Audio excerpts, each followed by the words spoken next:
Wu-Tang, American Saga, Season 3, Episode 5, A Better Tomorrow. As we saw last episode, You God son was shot. So he jumps off the tour bus and Power confronts him about not doing anything dumb. And he takes off and he took Ghostface's gun and goes back to the hospital. He's very upset and irate. And the mother of the child, she was pushing a wheelchair and she fainted. And she said that you're not around. You want to play father here, and he said, I'm trying to make money for us and the child. So he asked him.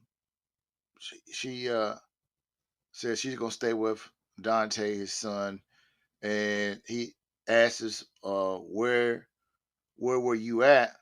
She said she dropped him off to the same place where the person used to babysit him when he was a child, and he goes to that place and confronts the woman's father. They get into it. He punches the father out, talks to the girl, and the woman, says to him that basically she was holding his child. Two guys got into it, and that's how he got shot. So he asked for a name. So he goes to the neighborhood back to Park Hill and asks for a name of the person that shot uh, his son Dante. And basically, this guy tells him this a guy named Carlos knows, and this guy Carlos is hanging out with the guy that shot his son, playing a video game. And he basically calls Carlos and asks him if the guy's there, and he said, "Yeah." And the guy Carlos said, "What's going on? Who you talking to?" It's a girl, and this girl, she's trying to give me something, give me some love. And he said, "Well, I need to get me some too." So he goes there to try. You guy goes there basically, around the corner, tried to basically snuff this guy out for shooting his son, and he's having second thoughts. And basically, he gets a call. He got a pager thing on his phone, so he calls the hospital, and his son is okay. He said, "Dad, I'm feeling better. Where are you at?" And he's crying. He said, "I'm on my way to come and see you." So he goes there and he's in the hospital with his son. The son's coloring in his book, and he's sitting with his son, and his son goes to sleep and he starts writing a rhyme. The tour bus comes back to the neighborhood, and Inspector Det is back in Park Hill as well. And everybody's giving him, mad props and stuff. And before he gets off the bus, somebody asks him, when is your album going to come out? He said, it's a lot of things going on here and there. And Ghostface basically confronts the fan and said, "Give me your hat. I signed something for you." He signed something for him, and he going back to Park Hill, and everybody in the neighborhood is giving him props and stuff. And it's a girl that he confronts, and the girl smiles, and then they go to her place and make out. And she said, "When's your record coming out?" He said, it's a lot of things going on being a rap star, whatever. There's more to it than what people think it is. And she said, when I heard your voice on those songs, I heard a general. I didn't hear a soldier. She said, Paul McCartney didn't just wait for the Beatles. You make your own songs. So basically, he goes back to the studio, RZA's studio, and he's got everything section off. Don't touch this, don't touch that. So he starts playing around. He gets nervous because he thought RZA was coming in there trying to stop him from doing it. Because they also, prior to that, they were saying that they need a song for a movie, Tales in the Hood. And basically, so he goes in the studio and starts playing around with the keyboard and the beat machine. He takes the tape off the beat machine and starts working on this song. And he's actually producing a song by himself out RZA. So he's like he sitting there figuring it out.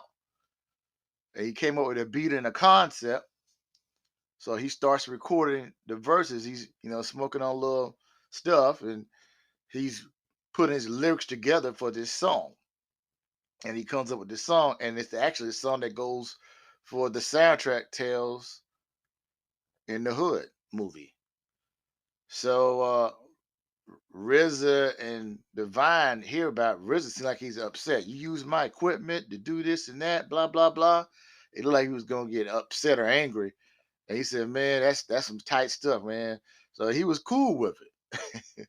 He said, "I was trying to work. I'm trying to work on a song." And then at the same time, you got that going on. Jamil, who is Master Killer, he's going back home. He goes back to the barbershop. It's all the 5% are in the barbershop, and there's a young brother that is sweeping up and cleaning up, and the toilet's clogged up, and they tell him to clean the toilet up, and he doesn't want to do it. Runs out. So basically, Jamil, Master Killer, talks to the guy and tell him, your mathematics, that you God. He said, there's nothing wrong with doing a little bit of chores here and there. But he said, hold your head up straight. When you join this particular nation, if you want to belong, you got to be about it. But he's also learning some stuff about himself because he's featured in one song, the Mystery of Chess Boxing.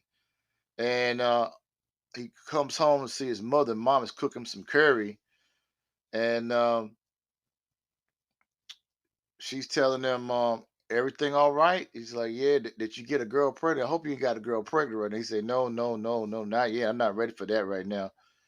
So the uncle wants to, she wants him to talk to the uncle because, he comes from a music background. And, if you find out in the documentary, Mike's and Many Men, that he's supposed to be related to Marvin Gaye. And they were saying that different people in the family doing different things in music and everything. And his uncle, he's been trying to dodge his uncles. Uncles wants him to go into this cab business with him, and that way he could build a future in the future for himself, for to pass a legacy on to his children and whatnot. So he's trying to dodge that, and he saw in the barbershop, he tried all the stuff. He saw Power in the barbershop. You just got off. You just came back, got off the bus, and now you such and such. So the 5% asked him questions about him doing. Uh, he said, "No, I was in Virginia. I was taking care of some things with family." He's trying to downplay uh, his position in the Wu-Tang, whatever. But he's finding out that he's got a lot of talent that even Raekwon told him before he got off the bus that it's nothing personal, but if you go be in the group, be about being in the group, start writing more songs, step your game up, which was nice and refreshing. So his uncle, he tells his uncle that he's on the song with Wu-Tang, the Mystery of Chess Box, and his uncle pulls out the tape. He said, "That's my favorite line on the song." And the uncle said, "You know what? I'm gonna take my offer down. You need to go and do music. This is your passion. You need to do music." And they got the Wu-Tang store opening up, and everybody's coming to the Wu-Tang store, and you know, the fellas are trying to get some free gear a little bit, a little bit of free gear, and mathematics is in the guy to make the logo. He's in there DJ. He said RZA gave him some equipment to take to his place. So he said he's been working on some music, trying to create his own beats and stuff, and his own kind of flavor as well too. So everybody's in the Wu store. They open up in Staten Island, and everybody's excited. It's a big thing. And you got Raekwon and Ghost out there. They got some Wu gear on, and they hear everybody bumping the Biggie Smalls "One More Chance" remix song, and they feeling kind of certain kind of way. Then his girl Shuri, she basically was bumping in her car coming up to the store, and she was dancing. He said, you ain't supposed to be playing nothing that's not with the Wu-Tang Clan. You playing this other stuff. But they felt kind of certain way when they heard the Biggie song getting multiple plays, and they plotting out their way to get their Cuban Links album, which I'm quite sure that album and Iron Man album and Raekwon's album and stuff. So they plotting out their strategy for songs, and they were doing some rhymes, and they were also Jamil, Master Killer, You God, and INSPECTAK was basically doing some little freestyles. Talking about the freestyles that he wrote for You God wrote while he was taking care of his son in the hospital, and it looked like those songs are gonna be on the W album. You know, so it's a very interesting episode. Real get to see the lives of these other artists of the Wu-Tang Clan. Wonderful. Until next time, everybody take care and have a nice day.